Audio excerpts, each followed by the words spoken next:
Depuis plus de 25 ans, les terres agricoles du sud de l'Angleterre voient apparaître chaque année des dessins mystérieux, appelés crop circles, ou cercles de culture. Ces motifs énigmatiques surgissent dans le monde entier pendant les courtes nuits d'été. Mais le cœur du pays des cercles de culture reste l'Angleterre, dans les comtés du Wiltshire et de l'Hampshire. C'est là qu'un groupe de passionnés consacre sa vie à cet étrange phénomène. Cette histoire parle de nous tous. Selon moi, le phénomène lui-même nous concerne tous. Certains ont une approche spirituelle, d'autres sont des scientifiques et des chercheurs. Tous sont déterminés à percer ce mystère envoûtant. Toute ma maison et toute ma vie sont dédiées à cette étude. Pour moi, la saison ne se termine jamais. Ces passionnés ne sont pas seuls. Dans le Wiltshire et l'Hampshire, on trouve aussi des groupes de gens qui affirment être les auteurs de ces cercles. Au fond, tout ne serait qu'un vaste canular. Voici les habitants du pays des cercles de culture. Chacun détient une pièce du puzzle, un morceau de vérité.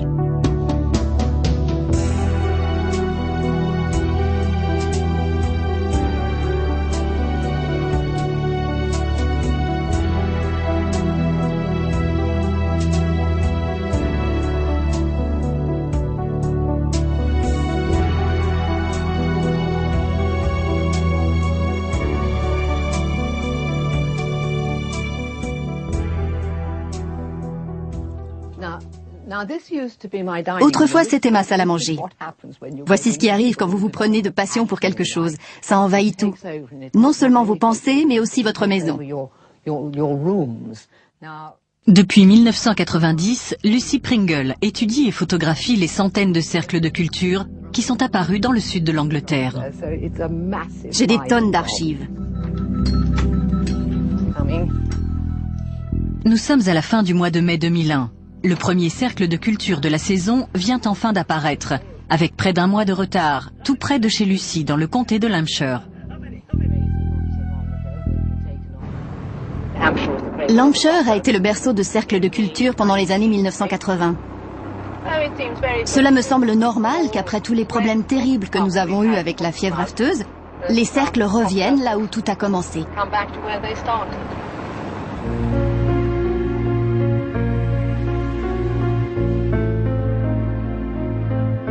Comté de l'Hampshire, 1978.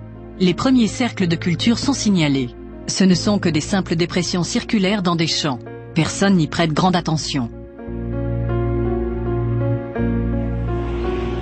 Ce n'est qu'en 1980 que des recherches sérieuses sont entamées par le docteur Terence Midden, météorologue et physicien.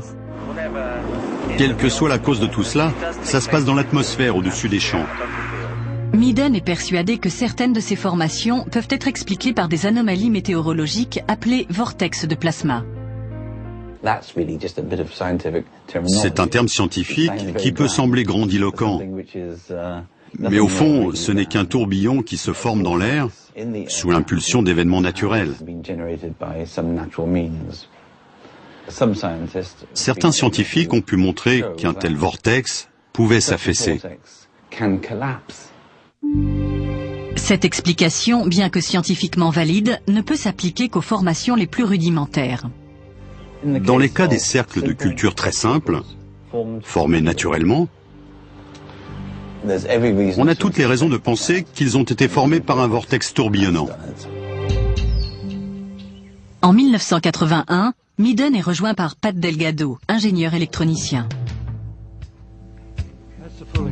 Delgado est le premier à suggérer que le paranormal pourrait intervenir dans ces phénomènes. Il trouve également un autre partisan de cette théorie. Aujourd'hui, Colin Andrews fait autorité dans le monde entier en matière de cercles de culture. Et pourtant, cette passion lui est venue par hasard. C'était un jour comme les autres. Je roulais sur cette route. En sortant de ce bosquet, j'ai regardé sur la gauche et c'était là. J'ai vu 5 cercles parfaits formant une croix. Et là, ma vie a basculé. C'était très étrange. À l'époque, j'étais haut fonctionnaire dans le gouvernement britannique et je passais sur une route que je connaissais bien. Il m'a fallu 20 minutes pour arriver jusqu'au cercle. Et je peux vous assurer que les seules traces de pas dans le champ étaient les miennes. On ne voyait rien du tout. Aucun point de compression, aucune tige abîmée, aucune empreinte. Je ne saurais pas l'expliquer, mais j'ai ressenti un pincement dans le ventre. Quelque chose a cliqué. C'était comme si on me disait, voilà, c'est ton boulot. Et aujourd'hui encore, c'est mon boulot.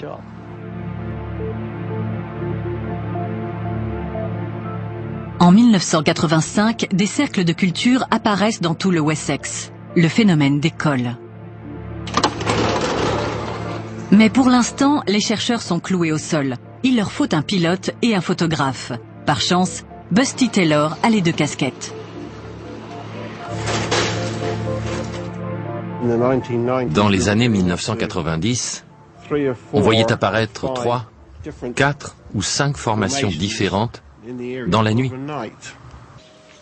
Alors qu'au milieu de l'été, l'obscurité ne dure qu'environ 4 heures. Certaines de ces formations n'étaient pas faites par la main de l'homme. Avec l'arrivée de Busty, le noyau dur des passionnés des cercles de culture, les chercheurs, comme on dit, est sur pied. Serrez-vous la main. On était tous amis. On s'entendait bien, on se voyait parfois tous les jours, ce qui n'était pas du goût de nos familles. Ça prenait de l'ampleur. Chaque jour, ça occupait plus de place dans nos vies. Le deuxième cercle change de flux directionnel. En 1989, avec la publication de Circular Evidence, le best-seller d'Andrews et Delgado, le monde entier apprend l'existence des cercles de culture. Et les champs ne seront plus jamais déserts.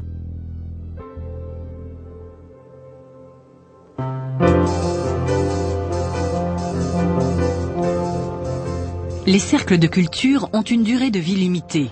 Ils survivent au maximum jusqu'aux moissons suivantes. Mais bien avant ça, leur forme et leurs détails complexes se seront érodés à cause de l'intervention des éléments naturels et des hommes. On va tourner à droite pour aller dans les champs. Les chercheurs dépendent d'un petit groupe de chasseurs de cercles de culture qui photographient et étudient les formations récentes. Dans le meilleur des cas, quelques heures après leur création. Celui qui est derrière nous est le premier cercle de culture de la saison. C'est toujours terriblement excitant de découvrir un nouveau cercle. Et encore plus pour celui-ci, puisqu'il est à quelques minutes de chez moi. Il a une forme géométrique très simple. C'est une formation classique pour un début de saison. Un simple motif circulaire, comme on en voit très souvent depuis plus de 10 ans. Mais pour les chercheurs, c'est le début tant attendu de la saison 2001 des cercles de culture. Malheureusement, nous ne pouvons pas aller plus près à cause des mesures de précaution contre la fièvre afteuse. Pour la Grande-Bretagne, 2001 restera l'année de la fièvre afteuse, un pathogène volatile touchant les bovins et les moutons qui a fait des ravages dans les campagnes et conduit à la mise en place de restrictions dans l'accès aux terres agricoles.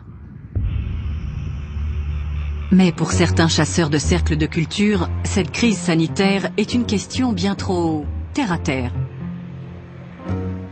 En ce moment, je fais ce qu'on appelle ma crise des 50 ans. Sauf que je ne me sens pas du tout en crise, je m'éclate totalement. L'Américain Peter Sorensen est venu pour la première fois dans le Wessex en 1992. Il a été envoûté par les cercles de culture au point de revenir à chaque saison. Sa mission, garder une trace du phénomène avec sa caméra. Oh, c'est magnifique. Filmer les cercles de culture est un boulot pas compliqué et vraiment très sympa. Là, c'est marron. Ça devrait être par là. La deuxième formation de la saison est apparue et avec son collègue Nan Liu, Peter l'a repérée depuis la route, au-dessus du petit hameau de Pewsey. N'écris pas sur la carte. Non, c'est juste ici.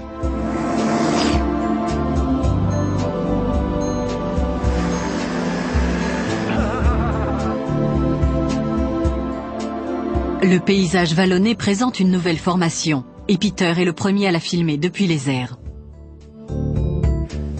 C'est un super boulot, et il faut bien que quelqu'un le fasse.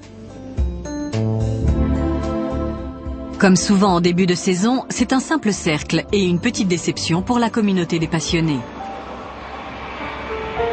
Mais leur frustration est de courte durée. Une semaine plus tard, une nouvelle formation surgit dans un endroit bien connu, au pied d'un château fort de l'âge du fer, Barbury Castle. Les premiers chasseurs de cercles sur place sont Charles et Frances Mallet. Avec Kieran, le fils de Frances, cette famille traque les nouvelles formations durant tout l'été.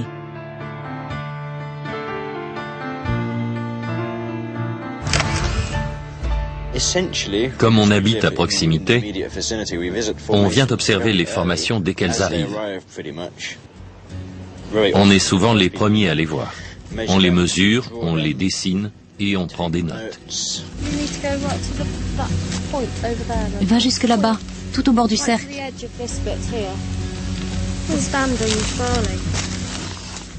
Tu es au bord? C'est la 3e formation de l'année, mais elle a déjà 2 jours. C'est de l'orge encore très jeune. Voilà pourquoi il se redresse au bout de 2 jours. En l'espace de quelques jours, le motif peut entièrement disparaître. Il faut les observer immédiatement, c'est un spectacle incroyable. Les plus belles formations sont toujours dans les champs d'orge. La forme géométrique est belle. Au sol, ça fait un peu fouillis, mais je suis sûr que vu du ciel, ça rend vraiment bien. Avec le premier motif complexe de l'année, la saison 2001 est enfin ouverte.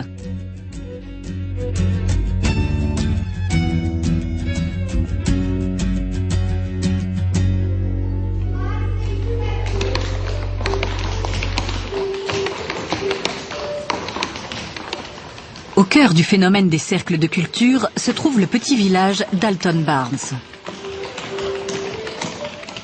Polly Carson vit ici depuis longtemps, et pour cette agricultrice, ce mystère est comme un don du ciel.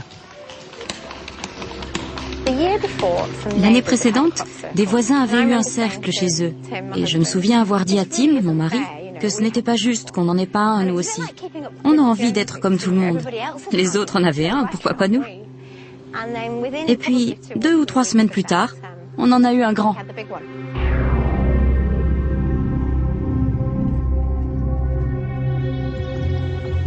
Dans les 24 heures, on a été assaillis par la presse britannique. Et dans les 48 heures, c'était les médias du monde entier. On a vu débarquer des milliers de gens.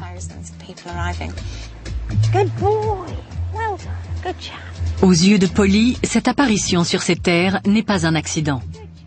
Quand c'est arrivé, c'était comme si j'avais Stonehenge chez moi. Je ne pouvais pas empêcher les gens de voir ça. Ça n'aurait pas été juste, ça appartenait à tout le monde. Je sais que beaucoup d'agriculteurs ne sont pas de cet avis. C'est peut-être pour ça que c'est venu ici.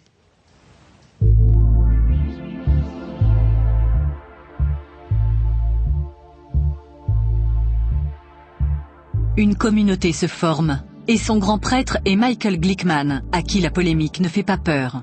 Selon lui, les recherches ne doivent pas porter sur la physique, mais sur la métaphysique. D'un coup, en juillet 1990, le premier pictogramme linéaire est apparu sur les terres de Polly Carson. On en a beaucoup parlé. J'ai pris ma voiture pour aller voir ça avec mon plus jeune fils. Je suis entré dans cette formation et d'un point de vue métaphorique, je n'en suis jamais sorti.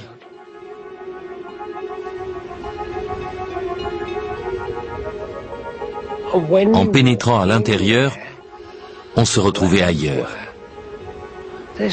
Ce n'était plus la planète Terre. On avait les pieds bien plantés dans le sol. Et on était attiré par des forces gravitationnelles terrestres. Mais quand on marchait dans cet espace, on se sentait ailleurs.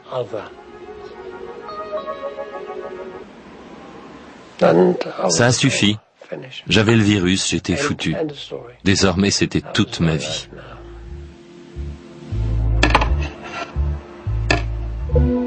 Architecte de formation, Michael Glickman consacre tout son temps à déchiffrer le sens des cercles de culture, car pour lui, ce sont des messagers. L'approche de la science moderne est « comment ça marche ?» Moi, j'essaie de comprendre le message. Et 11 ans plus tard, j'en suis persuadé, ça me semble toujours la chose à faire.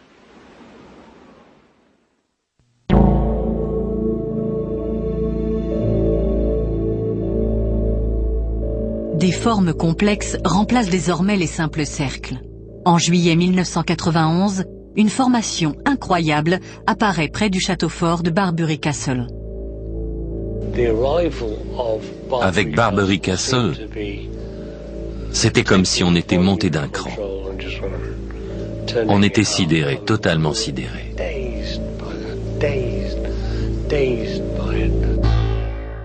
Barbury Castle est une date clé, car à partir de ce moment, on commence à douter de l'implication humaine.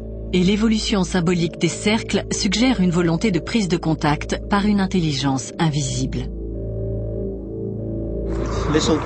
Ça fait une bonne trotte, comme toujours.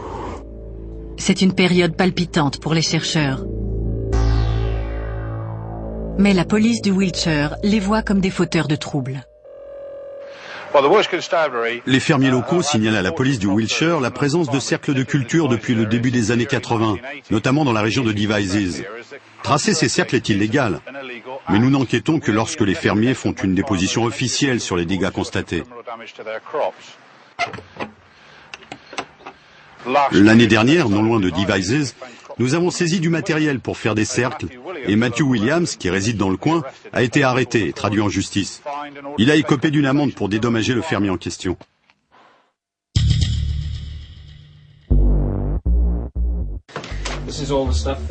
Voici ce que la police m'a rendu. Ils avaient confisqué toutes sortes d'équipements de recherche. L'arrestation de Matthew Williams est un cas unique, mais il rejette la notion de canular. Il se voit comme un vrai créateur de cercles de culture. J'ai été arrêté parce que j'avais proposé à un chercheur américain de lui montrer qu'un être humain pouvait tracer un cercle de culture. Je lui ai donc fourni des preuves qu'il a transmises à Michael Glickman, qui est ensuite allé à la police et a persuadé le fermier de porter plainte contre moi. Je suis très fier d'avoir participé à la condamnation de Matt Williams.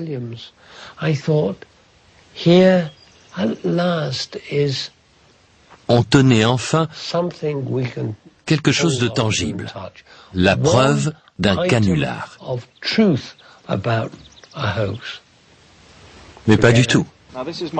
Ici, c'est mon jardin. J'ai donc légalement le droit de faire ça.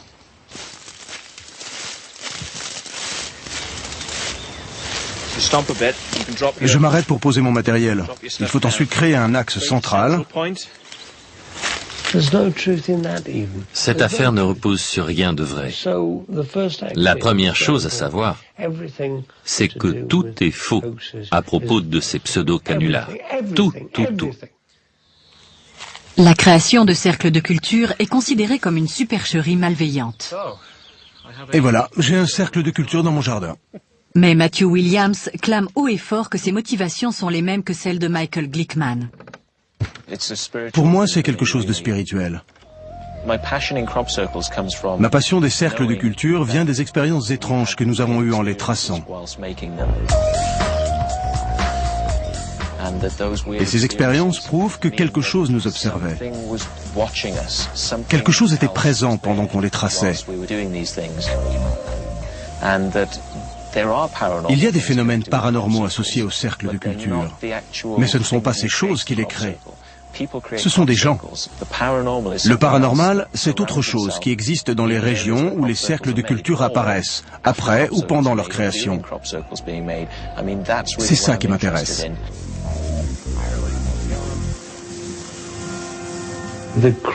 Ça devient n'importe quoi.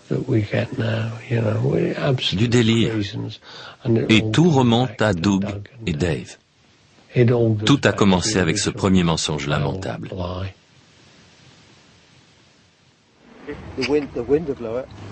En septembre 1991, après la saison la plus spectaculaire jamais connue, deux hommes, Dave Chorley et son ami Doug Bauer, se sont fait connaître par une affirmation encore plus étonnante. Il n'y avait aucun cercle de culture avant 1978 quand on a créé le premier. Quand Doug et Dave ont tracé le premier cercle, j'ai toujours pensé que c'était un don, pour donner aux gens quelque chose de mystique, de paranormal, d'extraordinaire. John Lundberg, un artiste basé à Londres, prétend perpétuer la tradition de création de cercles inaugurée par Doug. Ce qui est formidable, c'est à quel point c'est simple. Il suffit de faire le premier cercle, et après ça fait boule de neige. Bauer affirme que ce n'était qu'une plaisanterie. On voulait faire croire qu'un ovni avait atterri pendant la nuit. Ça ne tient pas debout. Ce n'était ni fait ni à faire. Ça ne ressemblait en rien à ce qu'on avait vu. C'est facile de faire croire qu'on a fait ceci ou cela, mais quand on leur a demandé de reproduire certains motifs, ils en ont été incapables. Doug et Dave ont prétendu avoir tracé eux-mêmes tous les cercles de culture. Mais leur version a changé au fil du temps. Après, ils ont dit que c'était seulement certains des cercles, et pas tous. Celui-là, mais pas celui-ci. Leur histoire n'était jamais la même.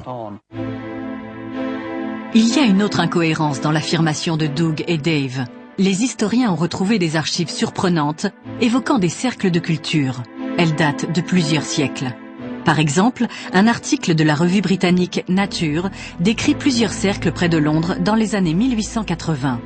Certains documents remontent au XVIIe siècle, quand on croyait que les cercles de culture étaient l'œuvre de démons. Malheureusement, ces preuves sont arrivées trop tard pour convaincre l'opinion publique.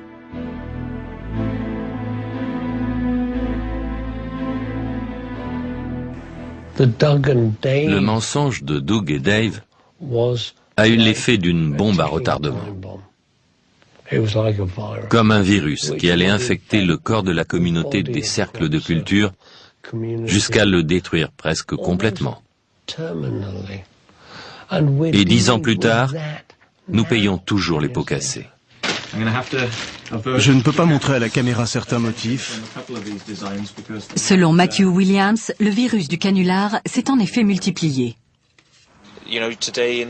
Aujourd'hui, en 2001, il y a encore 7 équipes qui travaillent dans le Wiltshire. De nouvelles équipes se forment chaque année. De nouveaux créateurs arrivent en permanence sur place et exercent leur art. Voilà pourquoi au début de la saison, les cercles sont simples et qu'à la fin, ce sont de véritables œuvres d'art. Quelqu'un m'a donné ça en me demandant de le reproduire. J'ai répondu qu'on voyait trop que c'était une pyramide avec les rayons du soleil. C'était trop évident, trop figuratif. Il faut être plus tordu. Il faut que le triangle soit plus symétrique. Sinon, autant écrire le mot pyramide dans les champs. À la mi-juillet, les fans de cercles de culture se retrouvent dans le Wessex, notamment pour assister à la première des 3 conférences annuelles sur le sujet. Celle-ci est organisée par le groupe d'études des cercles de culture de Wiltshire. Allez, bonne journée.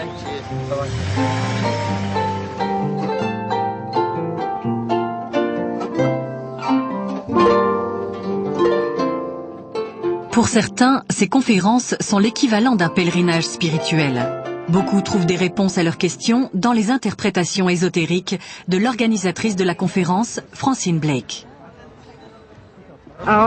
Souvent, des journalistes m'appellent pour me dire « Parlez-moi des cercles de culture. Qu'est-ce que c'est? Qui les fait? Quelle est leur signification? Vous avez 2 minutes. » C'est un vaste sujet. Je ne sais pas d'où ça vient. Tout ce que je sais, c'est que ça émane d'un niveau de conscience très élevé et que ça interagit avec nous. Je sais que ça nous guide, que ça nous apprend des choses et nous ouvre des horizons. Et ces échanges peuvent prendre une tournure commerciale. Les conférences attirent aussi bien les chercheurs que les artistes. Pour certains, comme le photographe Steve Alexander, il n'est pas évident que les cercles de culture soient un jour décodés. Et d'ailleurs, il pense que c'est bien mieux ainsi. Pour lui, le défi consiste à saisir une énigme. C'est comme tout ce qui touche aux ovnis et au paranormal. Ces mystères ne sont pas résolus parce qu'ils ne sont pas censés l'être. Il faut que ça reste un mystère. On photographie sous plusieurs angles, mais pour le livre, on n'en garde qu'une ou deux. Depuis 1999, Steve et sa compagne Karen Douglas publient chaque année un livre sur les plus belles formations de la saison. On met beaucoup de photos dans nos livres pour qu'ils soient le plus complets possible, pour que ce soit un portrait fidèle du sujet. Comme la plupart des chercheurs, ils ont le sentiment que ce phénomène est intelligent et interactif, qu'il établit une communication avec ceux qui sont prêts à recevoir le message. Pendant l'été 1992, il y avait 4 formations à moins de 1500 mètres de ma maison, et c'était vraiment troublant. Depuis, j'ai l'impression que quelqu'un m'a laissé comme une carte de visite, disant « Salut, tu as compris ce qui se passait ?» Et les phénomènes observés sont extraordinaires. C'est quoi? J'étais sur la colline et j'ai vu un point lumineux.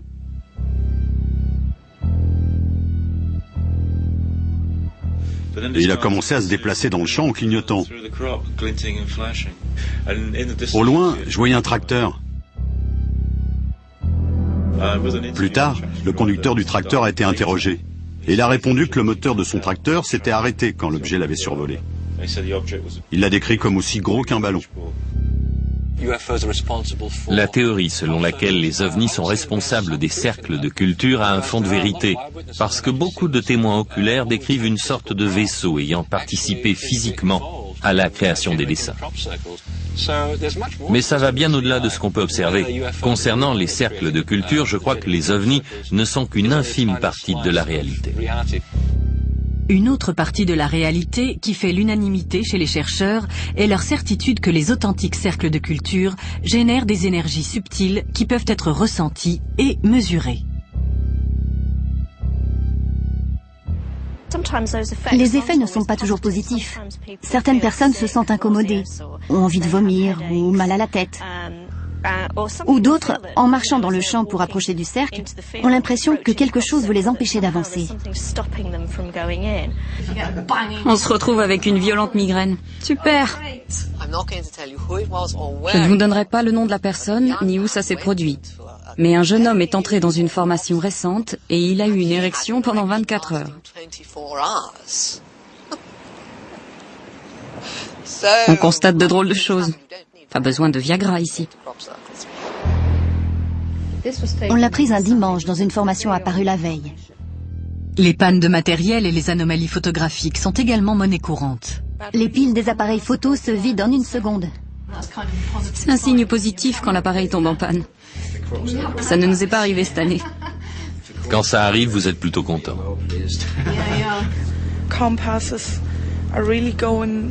Les boussoles s'affolent et tournent dans tous les sens. À l'évidence, certaines formes d'énergie inhabituelles existent dans les cercles de culture. Mais d'où viennent-elles? Dans le Wessex, les hypothèses ne manquent pas. Je suis en train de chercher une ligne d'énergie avec un bâton de sourcier. Certains considèrent que c'est le pouls géomagnétique de la planète. Ensuite, je cherche la direction du flux. Dans quel sens ça circule? D'autres les voient comme des lignes de forces occultes, des autoroutes invisibles d'énergie magnétique qui s'entrecroisent dans la campagne. Et elles ne dateraient pas d'hier. De l'Antiquité au Moyen-Âge, les habitants de la région auraient construit leurs temples au point d'intersection de ces lignes d'énergie. Les cercles n'apparaissent pas n'importe où. On en trouve surtout près des monuments et des sites très anciens. D'autres chercheurs se concentrent exclusivement sur le profil intellectuel de ces motifs. Pour eux, certaines formations montrent une connaissance approfondie de la science et de la religion. La plupart des chercheurs pensent que les cercles sont un langage. Reste seulement à le décoder. Nous avons eu un dessin extraordinaire, une réplique du système solaire où il manque la Terre. J'ai travaillé avec un astronome et un astrophysicien de l'université du Connecticut. Ils ont étudié tous les détails et toutes les proportions de ce système solaire et on a conclu que c'était une représentation fidèle du vrai système solaire. C'était sidérant. Regarde ça, c'est magnifique. Certains motifs sont si brillamment conçus et exécutés que cela défie l'entendement. En 1997, nous avons envoyé 2 dessins à 2 cabinets de géomètres. On leur a dit qu'on voulait tracer ces dessins dans des champs et on leur a demandé comment faire. L'un des cabinets a répondu qu'il faudrait déployer toute une équipe de géomètres pendant 7 à 8 jours. Il faudrait aussi des équipements reliés à des satellites et ça coûterait environ 7000 livres. Et ce, uniquement pour préparer le sol avant de faire le dessin.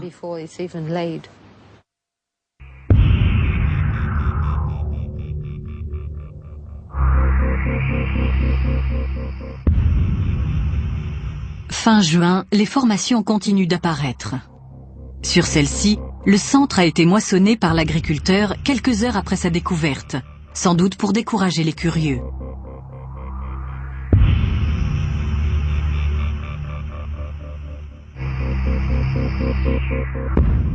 11 juillet, plus au nord, dans le Cambridgeshire. 12 juillet, la ferme des Carson accueille sa 2e formation de la saison. Andy Thomas, auteur et chercheur, et son collègue Jeff Stray sont sur place pour enquêter. Très souvent, les traces du tracteur traversent la formation. Et sur les bords, on voit des brins qui ne sont jamais couchés. Jeff Stray guette une autre anomalie courante. Souvent sur le premier ou deuxième nœud de la tige en partant de la base, on voit un petit trou par lequel s'écoule la sève. Les nœuds ont explosé. Il y a eu une trop forte pression qui les a fait éclater.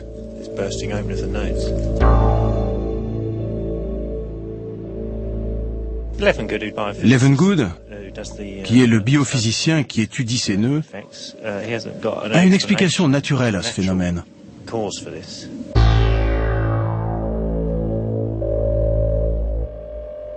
Le biophysicien américain W.C. Levengood est un pionnier de l'exploration scientifique des cercles de culture.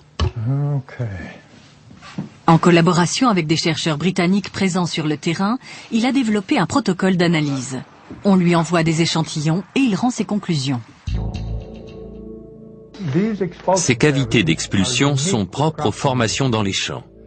On n'en trouve jamais sur les tiges témoins. J'ai examiné des milliers de plantes témoins et je n'en ai jamais vu. Et personne n'en a jamais vu. Parce que c'est vraiment propre à ces formations. Selon Levengood, les nœuds explosés sont causés par une poussée soudaine d'énergie micro-ondes au moment où les cercles de culture se forment. Les nœuds sont très sensibles à ces énergies parce qu'ils ont une forte teneur en eau. Plus la constante diélectrique est haute, plus l'interaction avec les micro-ondes est forte. Ce qui signifie que l'énergie micro-ondes fait plus de dégâts. Selon les conclusions de Levengood, la pousse des semences est également influencée par une formation. Pourtant, à l'intérieur d'un cercle, les graines présentent une détérioration significative. Ici, ce sont les graines témoins. On voit tout de suite que celles du haut sont plus petites. Mais si l'on fait germer ces graines, voici les brins de blé témoins. Il y en a sans doute 1 ou 2 qui n'ont pas germé. Maintenant, regardez les tiges venues de la formation. J'ai constaté une pousse accélérée et une plus grande vigueur des plantes venues des formations. La science a été bâillonnée. Nous avons été écartés du sujet. Je pense qu'il y a une sorte d'oblitération intentionnelle du savoir et des preuves scientifiques. J'ai étudié des échantillons de celle-ci, mais je n'ai rien trouvé. Et puis 1 an plus tard, j'ai découvert que c'était l'œuvre d'un oblitérateur de savoir, comme je les appelle, C'était un canular. Qu'on les considère comme des auteurs de canulars et des créateurs de cercles comme ils se présentent, ces gens ont toujours formé une communauté cachée. On va voir. Mais depuis son arrestation, Matthew Williams a opté pour une position plus offensive. Il propose une réunion gratuite sur le phénomène, comme par hasard, au moment de la conférence du Wiltshire. Ça a lieu aujourd'hui. Pour bien me démarquer des 55 livres qu'ils font payer, j'ai décidé d'organiser une conférence gratuite pour dire aux gens ce qu'ils n'ont pas le droit d'entendre là-bas. L'un des problèmes de Matt, c'est qu'il claironne qu'il est l'auteur des cercles, qu'il explique leur signification et prétend qu'ils sont tracés par des humains. J'ai entendu des théories intéressantes. Des hérissons s'accouplant, des cerfs en rut, des courants descendant sous des hélicoptères, ou alors c'est juste des extraterrestres. Matthew n'est pas seul. La salle est pleine d'auteurs de cercles anonymes qui acceptent, bon gré mal gré, d'évoquer leurs expériences. J'ai freiné et je suis sorti de la voiture. J'ai avancé jusqu'au bord et j'ai vu 2 lumières posées au sommet des arbres, au-dessus de la formation. On aurait dit un satellite. Une lumière orange et puis plus rien. Mais les satellites ne font pas ça, non? 2 lumières très fortes flottaient lentement, avant de disparaître derrière les arbres. Et puis plus rien. Une autre est venue derrière la colline et elle est passée sous la première. Elle s'est arrêtée au-dessus du cercle de culture et toutes les deux se sont éteintes. De telles expériences sont courantes parmi les auteurs de canulars, mais aussi les chercheurs. Tout le monde connaît quelqu'un qui a vécu une expérience étrange. Tout le monde accepte le fait que des gens tracent des cercles et que des boules de lumière ou d'autres phénomènes apparaissent en association avec ces formations.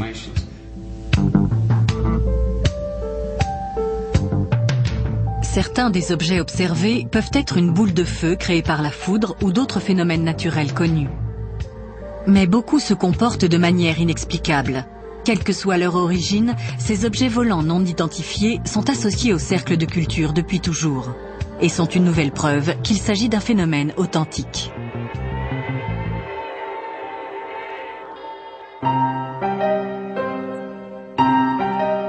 Chaque saison est unique. Certaines apportent une foule de preuves en ce sens. D'autres mettent en évidence une plus grande intervention humaine. Pour les chercheurs, 1996 est une année exceptionnelle. Un motif fractal est apparu à Stonehenge en plein jour en 15 minutes. Un pilote a survolé la zone à 17h30 et il n'y avait rien. Mais à 18h, il l'a vu. Ça s'est passé dans un laps de temps de 30 minutes. C'est une immense formation baptisée d'après un motif fractal dont le nom est Ensemble de Julia. Il est apparu pendant la journée sous l'œil attentif des gardiens de Stonehenge. Stonehenge est surveillé 24 heures sur 24. Des gardiens font des rondes en permanence. À chaque heure, ils passent près de la clôture, tout au bout. Et ils n'ont vu personne tracer un cercle de culture, alors qu'ils étaient sur place tout le temps. Donc, il est apparu instantanément. C'est une preuve incontestable, mais ce qui va suivre le sera plus encore. Le triple ensemble de Julia, qui est apparu à Windmill Hill en 1996, est l'une des icônes de la foi dans le monde des cercles de culture. Il est composé de 194 cercles et son diamètre dépasse 150 mètres. Sa géométrie est si précise qu'on a du mal à croire que quelqu'un ait pu le concevoir. Et d'ailleurs, personne n'en a jamais revendiqué la paternité. Il est vraiment magnifique.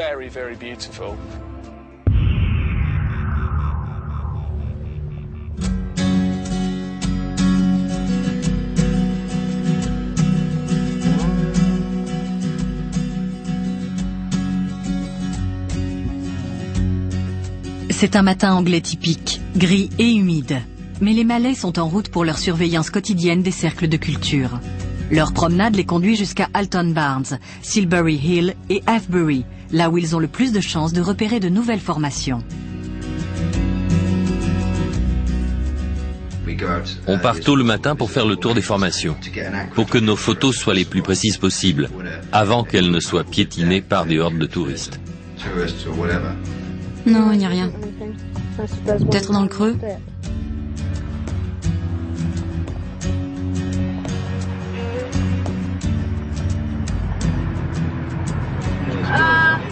On en a une. Là-bas, regardez.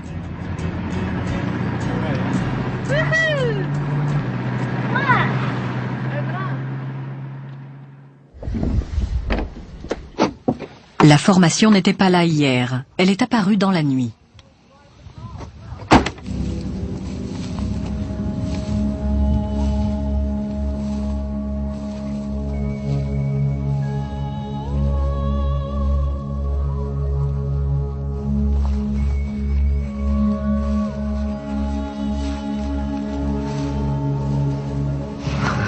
C'est plutôt louche.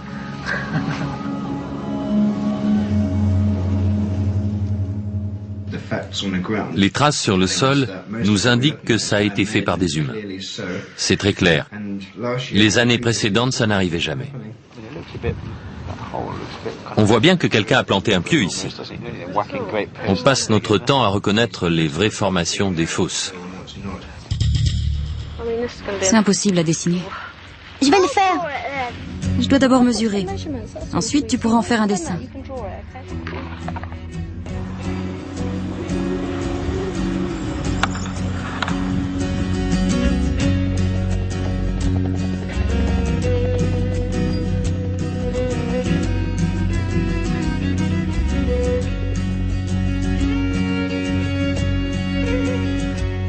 Regarde, il y a quelqu'un. C'est le fermier?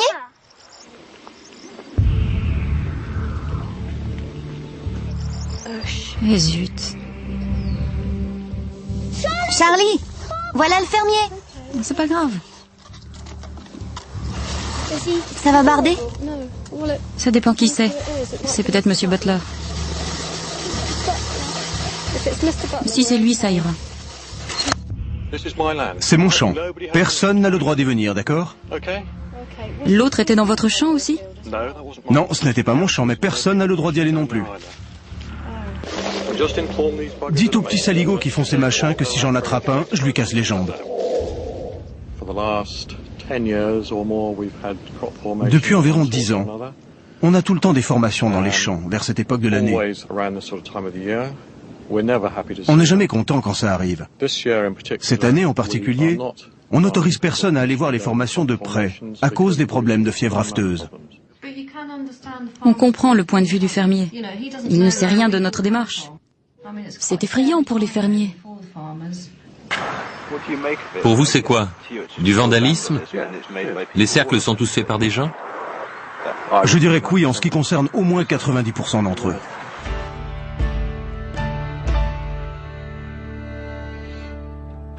Quand on les interroge, les agriculteurs locaux avouent avoir vu des cercles bien avant qu'ils ne deviennent à la mode. On voyait des cercles tout simples. Ils étaient là, tout seuls, ou alors il y en avait un groupe de 2 ou 3.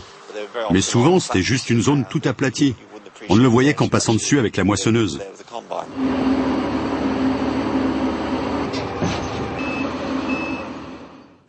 C'était les cercles d'origine. À partir de là, les gens se sont mis dans l'idée d'en faire eux-mêmes.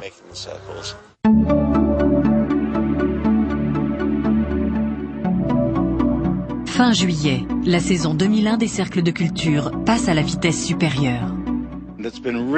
On est très occupé depuis une semaine, parce que les restrictions pour la fièvre afteuse ont été levées. Maintenant, des cercles apparaissent un peu partout.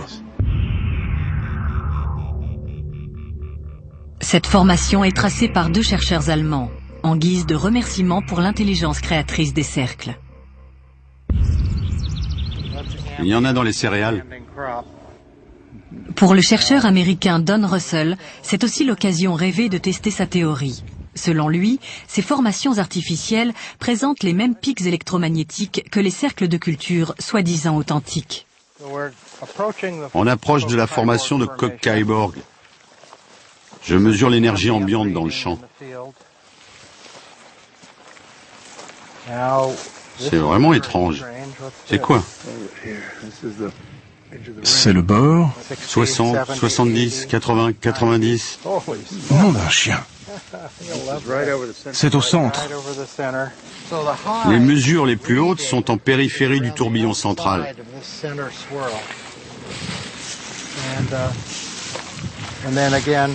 Ensuite, ça baisse.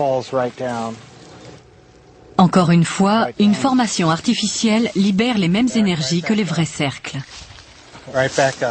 Et ça remonte haut. Très intéressant. Elle a également suscité beaucoup de polémiques. Ils ont l'autorisation d'être là, le fermier est d'accord.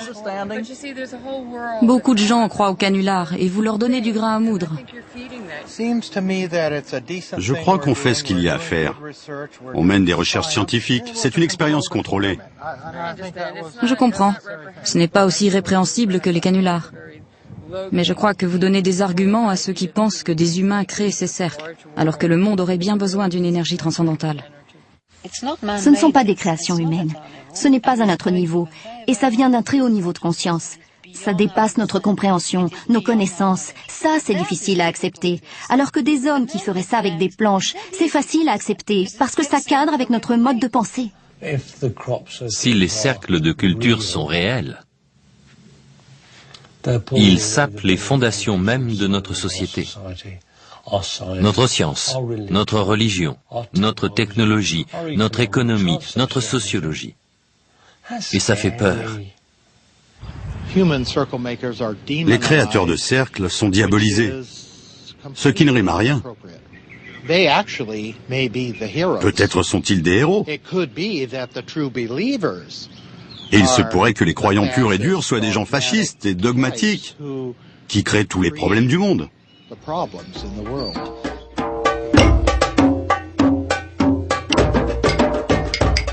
Dans un site funéraire néolithique, les créateurs de cercles évoquent leurs ancêtres païens.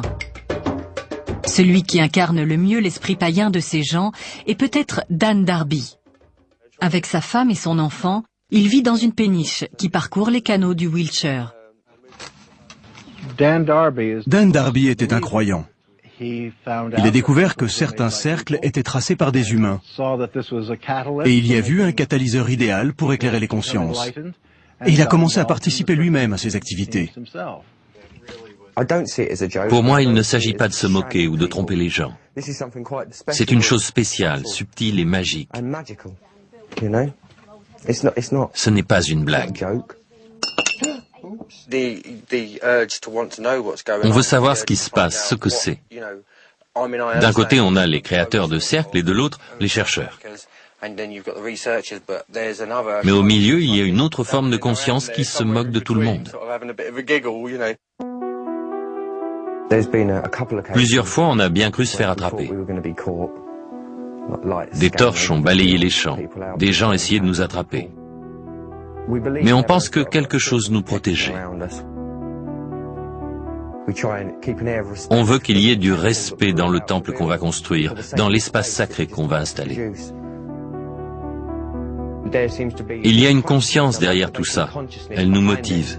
On a le sentiment qu'il y a une autre forme d'intelligence qui semble interagir avec les créateurs de cercles et les chercheurs.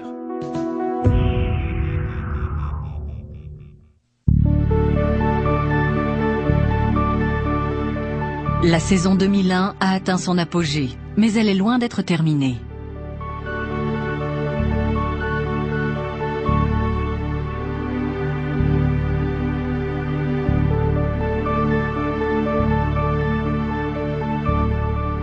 En attendant l'apothéose, les chercheurs se regroupent à Glastonbury.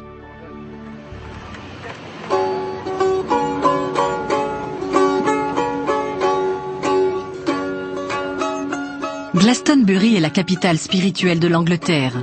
Ici, les mythes antiques et la magie d'autrefois ont donné naissance à une philosophie New Age qui attire des touristes du monde entier. C'est ici que les chercheurs tiennent leur ultime conférence de l'année, la plus importante, le symposium de Glastonbury sur les cercles de culture. C'est une chanson sur les cercles de culture. Merci à tous d'être là. Et bienvenue au 11e symposium de Glastonbury. Plus la conférence avance, plus il apparaît que la saison a été décevante et que les auteurs de canulars sont toujours aussi mal vus.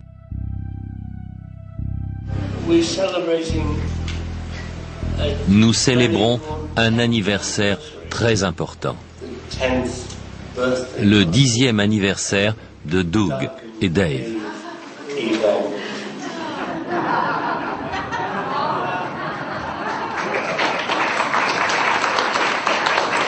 Happy birthday to you. Happy birthday. Non. Il faut choisir ses mots. Joyeux anniversaire, Doug et Dave. Espèce de petits salopards dont les mensonges ont fait naître 10 années de contre-vérité. Bon anniversaire.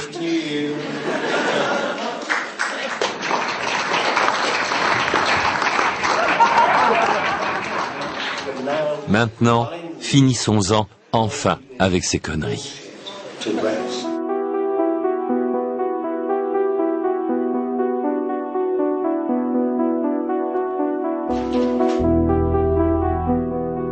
Malgré cette mauvaise humeur affichée, la conférence est un succès. Mais la saison 2001 n'est pas encore terminée. Les chercheurs et les sceptiques attendent avec impatience la dernière formation. Et ils ne sont pas déçus. C'était apparu dans la nuit du samedi. Cette nuit-là, j'étais dehors, alors je me souviens que la météo était exécrable. Il pleuvait des cordes, donc cette chose est arrivée en une nuit par mauvais temps.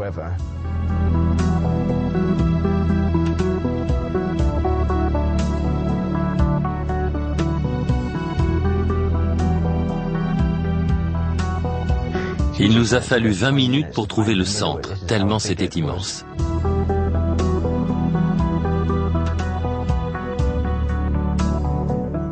409 cercles.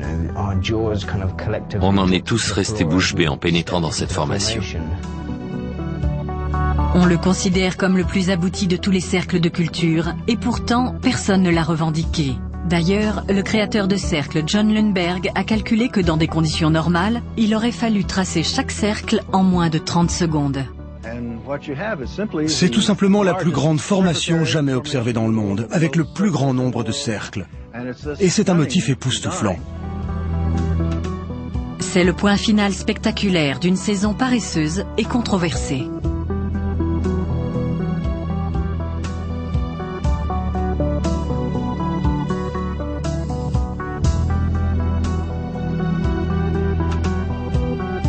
Et les chercheurs crient victoire. Les véritables créateurs de cercles se sont enfin manifestés.